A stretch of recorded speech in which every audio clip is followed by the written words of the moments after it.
I never meant to stay long. Just a quick look. That's what I told myself when I parked my bike at the edge of the woods. The rumors had circled for years. A forgotten fairground that still played music when the moon was full. Some said they'd heard laughter. Others spoke of vanishing children. I didn't believe in ghost stories. Not really. But that night, curiosity dragged me deeper than common sense ever could. The trees thinned out, and there it stood. The fairgrounds. It sprawled like a corpse no one had buried, decaying under the full moon's gaze. The ticket booth leaned at an awkward angle, its paint faded and flaked. A strand of faded pennant flags fluttered weakly in the cold wind. The Ferris wheel loomed in the background, a rusted skeleton groaning every time the breeze whispered through its joints. The cars swayed gently, though there was no one to ride them. And then I heard it. Faint at first, like a scratch on vinyl. The sound of a carousel. Not just any carousel. Its music box melody spun in reverse, the notes warped, haunting, like a lullaby being swallowed by time. I froze. The melody drifted through the air as if daring me to find its source. I passed broken booths where prizes once hung, and plush toys now sagged in decay. A popcorn stand stood with its glass shattered, kernels scattered like teeth. A dunk tank was filled with murky rainwater, and a clown's faded face leered from the backdrop. The air smelled like rust, and something sweeter, almost like sugar, rotting. Then I saw it. The carousel. It moved. Its lights flickered in colors too dim to be real. The horses jerked in slow motion, as though resisting invisible hands. Their chipped paint revealed cracked wood beneath, and their eyes seemed just a little too aware. I didn't approach it. Not yet. Instead, my attention drifted to the funhouse nearby, the only structure that seemed cleaner. The colors on its facade were still vivid, though cracked. The grinning clown over the door had both eyes intact, unlike the others I'd passed. It was as if time had skipped over this one building. The front door creaked open as I stepped near it. No wind, no movement. It just opened. I should have turned back. I know that now. I should have left the way I came and never looked over my shoulder. But instead, I stepped forward, drawn by something I couldn't name. The floor inside was sticky and slightly warm, like someone had just walked through with cotton candy fingers. The lights inside were dim, flickering between reds and purples. Mirrors lined the walls, but they weren't positioned quite right. They tilted at odd angles and stretched high to the ceiling. I saw my own reflection, tall, warped, and smiling, but I wasn't. I blinked, shook my head, looked again. The smile faded. A giggle echoed through the room. Not mischievous, not playful, childlike, hollow. I whispered, "Hello?" A soft voice responded, almost behind my ear. "Don't be afraid." I spun around, heart hammering. No one there, just my reflection in every direction. Something was wrong with the air in that place. It didn't feel like air anymore. It felt like the breath of something watching. The carousel's melody, still audible outside, shifted. The notes twisted like someone had grabbed the record and dragged their fingernail across it. I turned back toward the entrance, but it was already too late. The mirrors flickered. And behind my reflection, just for a second, I thought I saw something else smile. And it wasn't me. The second I stepped inside the funhouse, the door closed behind me with a gentle click. Not loud, not sudden, just final. The air changed immediately. It was heavier in there, thick like damp cloth, carrying a strange mixture of old grease paint, burnt sugar, and something more metallic. The lights overhead flickered, casting slow pulses of red and violet that didn't feel like they were meant to help me see. More like they were watching me see. Mirrors lined every wall, all warped, crooked, and tall enough to nearly touch the slanted ceiling. My own reflection multiplied. Twisted bodies and stretched necks, mimicking my every move. But then, not quite. I took one cautious step forward. In the mirror beside me, I was already a step ahead, and smiling, but I wasn't. I stood completely still, yet the reflection, that thing with my face, kept smiling wider. My stomach dropped. I took another step forward. That version of me tilted its head, just a little, like it knew something I didn't. Then came the sound. A giggle, high-pitched, playful, and echoing from nowhere and everywhere. I turned sharply. "Hello?" My voice cracked more than I'd meant it to. A whisper floated through the air, brushing the back of my neck. "Don't be afraid." I froze. I didn't know where it came from, but it felt close. Too close. The carousel music outside grew louder for a moment, then slowed, the notes dragging into a warped moan. The mirrors around me shimmered, the reflections multiplied again. I stared ahead, and this time I saw them, figures behind my mirrored self. Dozens of clowns, silent, standing perfectly still. They weren't there a moment ago. I spun around. Nothing. Just me. Just the room. Just the pulse of those eerie lights. I turned back to the mirrors. The clowns were still there in the reflection. Painted faces, wide grins, hollow eyes, standing behind me as if they'd been waiting their entire lives for me to show up.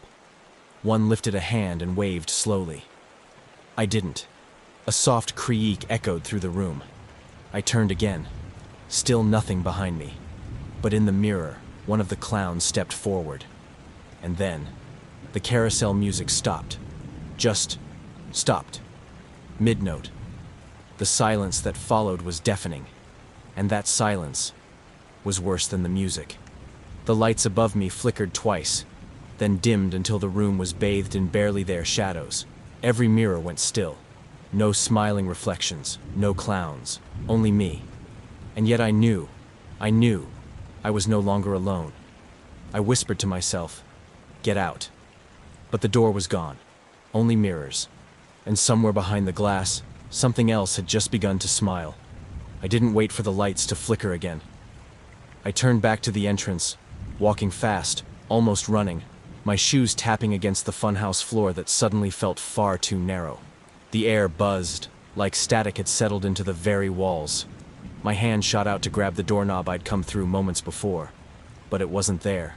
The door was gone. No seams, no knob.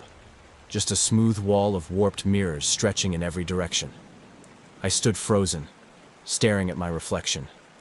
No, reflections. Breathing harder. Watching myself multiply a dozen times over in a house that no longer made sense.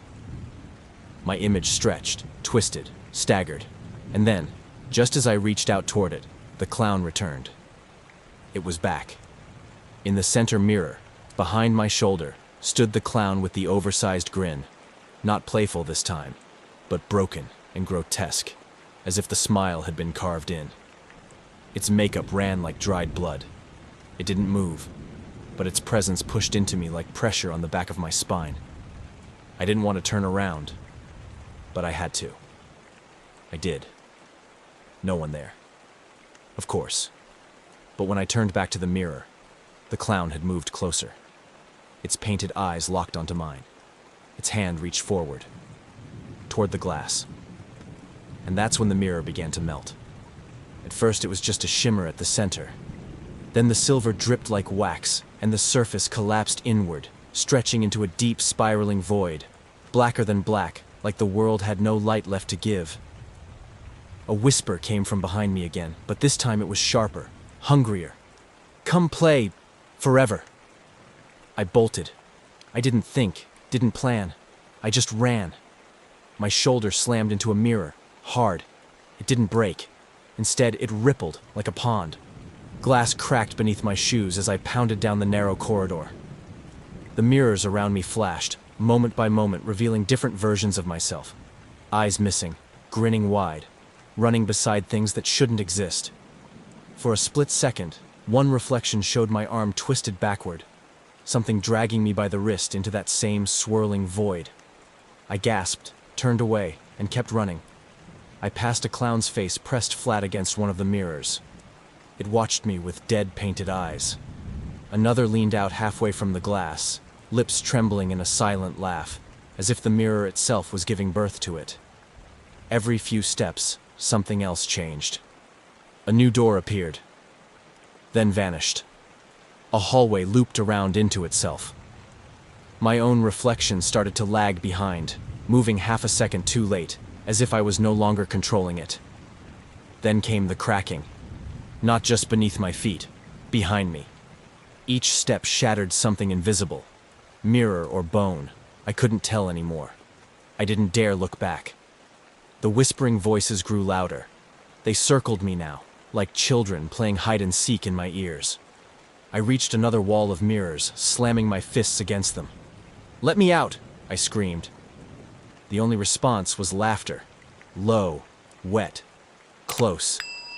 And then a mirror to my left cracked from top to bottom. The clown inside it wasn't smiling anymore. It was screaming. And I realized, in that moment, I hadn't heard the carousel music for a while. It had stopped. And in this place, silence meant something far worse than sound. I kept running, but the hallway didn't end. Every turn I took led to another, and another, as if the walls were shifting behind me, sealing off where I had just come from. The mirrors no longer just reflected, they watched. Every surface seemed to breathe, to bend subtly when I passed. My own reflection dragged slightly behind, blinking slower, reacting late, like it was thinking for itself. The air thickened, not with fog, with wrongness. Each breath felt like swallowing smoke and syrup. I took a sharp left and slammed straight into a wall that hadn't been there before. I staggered back, dazed. The mirror in front of me didn't show the hit. It showed me still running. I blinked. It wasn't a reflection, it was a version of me, and something was pulling him by the neck into a swirling hole in the glass. I stared, horrified, as that version of me reached out, silently screaming, before he vanished into the black. My fist clenched. Without thinking, I swung. The mirror shattered. Glass sprayed in every direction, stinging my arm and cheek. Behind the shards, an opening. A crawl space where the reflection had been.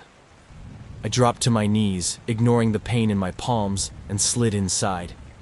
The air inside the tunnel was cold and stale, like an animal burrow forgotten by time. I moved fast, not looking back.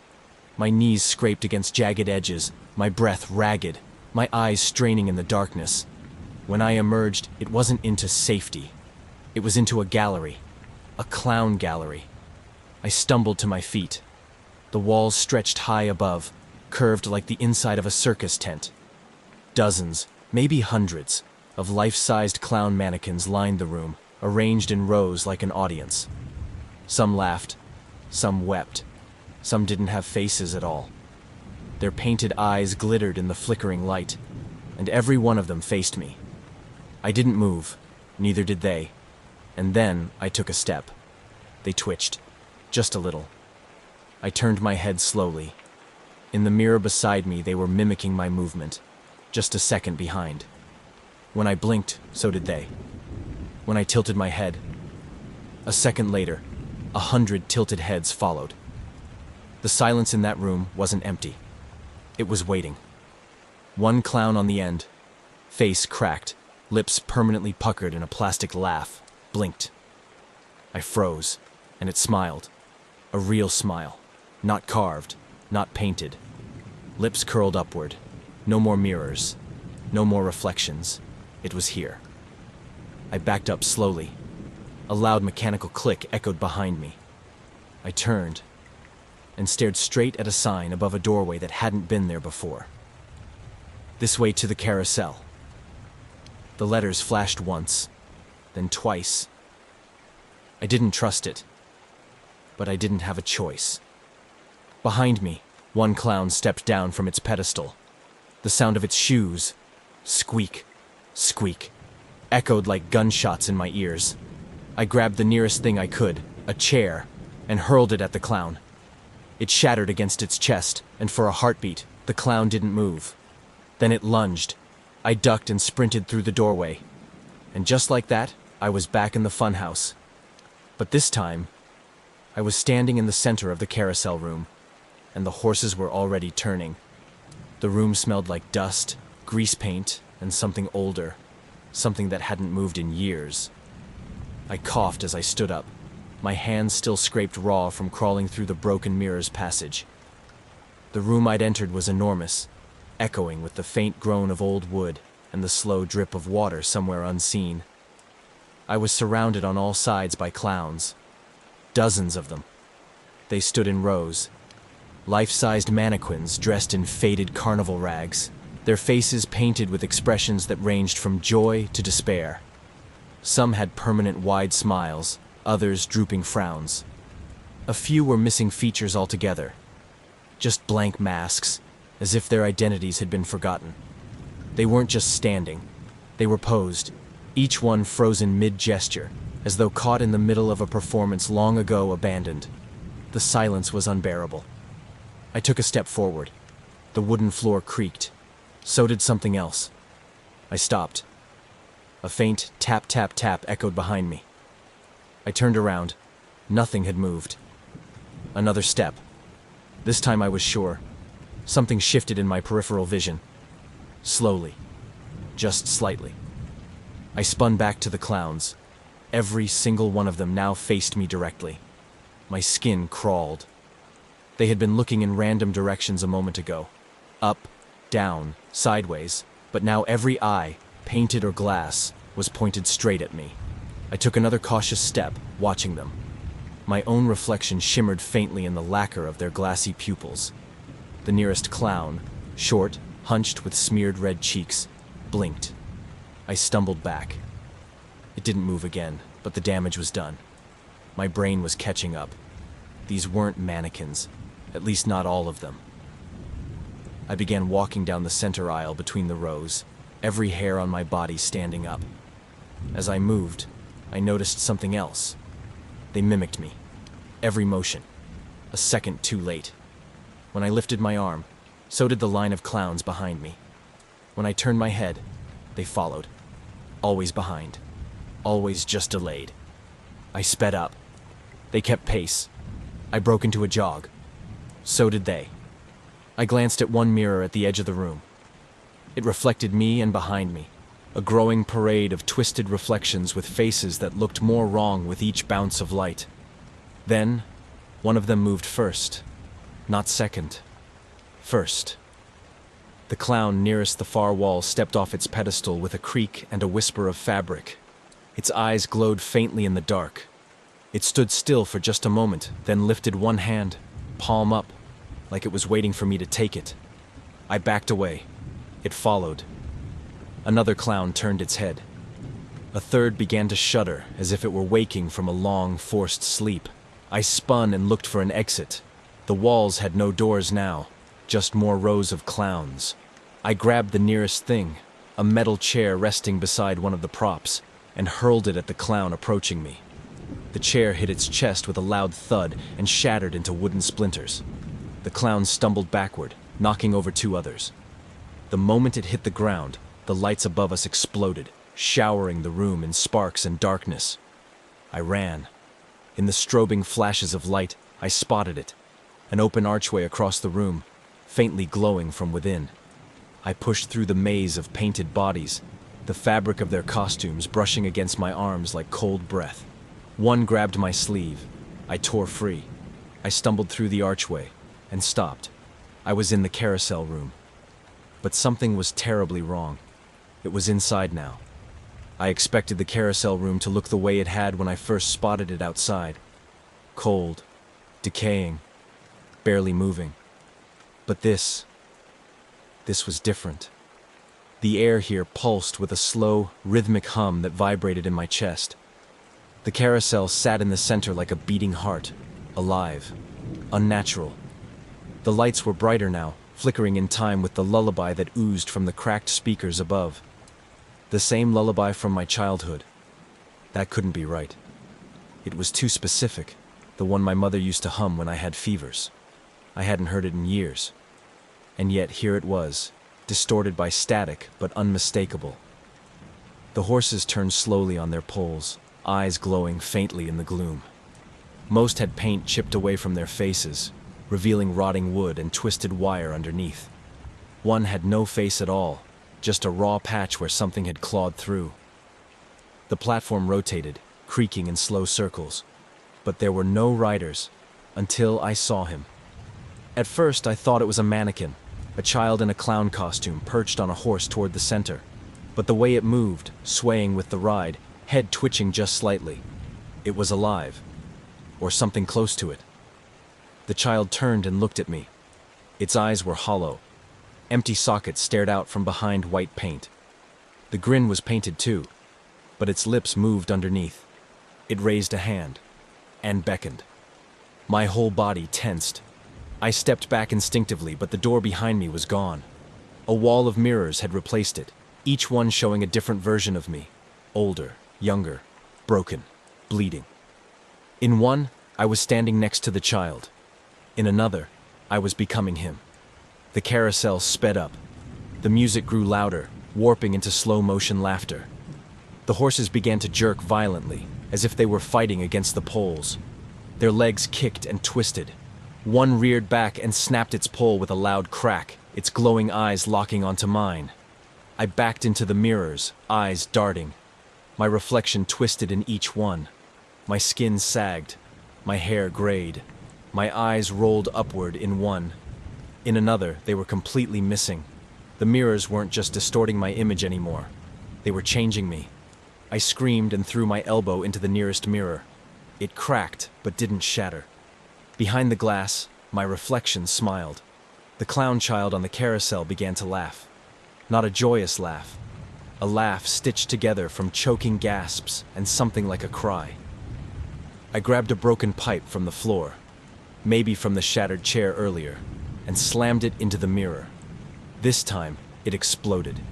Glass scattered everywhere. Shards flew through the air like teeth. Behind the broken frame was a narrow, rusted door, one I hadn't seen before. The carousel shrieked. The lights dimmed. The child's face twisted, as if screaming, but no sound came out. I didn't wait. I sprinted across the room, past the twitching horses and cracked music, ignoring the mirrors now melting into liquid. The pipe slipped from my hand. The door ahead was glowing faintly, like emergency lighting from a fire exit. I grabbed the handle. It was cold. Ice cold.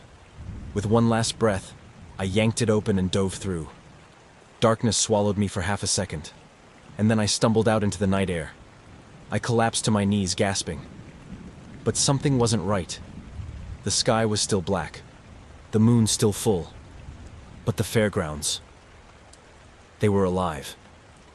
I collapsed on the dirt, gasping, my palms scraped raw, knees buckled. For a moment I thought I was free, but when I looked up, the fairgrounds had changed. They were alive. The booths were lit, too bright, unnaturally colorful. The Ferris wheel turned slowly now, groaning in rhythm. The carousel spun beneath a sky that hadn't moved, though I had been inside for what felt like hours. The air was still cold, but now it carried something new. A hum, low and steady, like a crowd whispering behind closed curtains. Only there was no crowd. At first. Then I saw them. Figures. Dozens of them. Standing between booths, perched on rides, lining the pathways in stillness. Shapes dressed in the faded garb of carnival visitors. Old suits, torn dresses, striped scarves, flower crowns. Some had faces I recognized. Others didn't have faces at all. I stood up slowly, my legs trembling. The figures didn't move, but they watched. Their eyes, hollow or glassy, were all locked on me. Some had clown paint running down their cheeks. Others looked human, almost too human, like wax statues caught mid-expression. Then I saw him, the child clown, from the carousel. He was standing at the front of the crowd, small and still. His painted mouth smiled, but his eyes, those black empty holes, stared into me like they knew everything. Behind him, a woman stepped forward. Her face was wrong, a patchwork of different expressions stitched across her skin. She wore a faded ringmaster's coat that dragged through the dirt, and on her head was a lopsided top hat. She opened her mouth, but her voice came from everywhere. "You left us." I staggered back. "No, I didn't belong here." The figures took a single step forward. All of them. The Ferris wheel stopped. The lights flickered off. The music ceased. Now, only the sound of my heartbeat filled the night. "You left us behind," the voice repeated, softer now, more personal. "And now you've seen too much." "No, please, I didn't mean to." My voice cracked. One of the mirrors from inside the funhouse, the one that had shown my face aging, peeling back, stood to the side now, lodged upright in the dirt like a headstone. And in it, I saw my reflection again. But it wasn't me anymore. It was pale, hollow-eyed, my mouth stretched too wide. Behind me, the crowd drew closer, and in the reflection, they began to smile. Each one, even the ones with no mouths. "No one ever leaves," the whisper came again. I turned and ran. The figures didn't follow, but their eyes did. All of them. I sprinted through the booths, dodging rotted food stands and silent game stalls. The fair was endless now, looping in on itself. I passed the same cotton candy machine 3 times. I passed the same popcorn cart, its wheels spinning without wind. My breath came in gasps, and my mind screamed for an exit. Then, finally, I saw the fence. The broken one, where I'd first entered. Freedom. I sprinted harder, my foot catching on a loose board jutting from the ground. I fell forward, hard, face scraping the gravel, vision blurring. But I didn't stop. I crawled. I reached for the fence, fingers closing around the rotted wood. Behind me, the music started again. But it wasn't from the carousel. It came from inside me. A soft, warped lullaby echoing in my ears, crawling through my blood. I reached the mirror embedded in the gate, the last one. I saw my face, and this time, I was smiling back.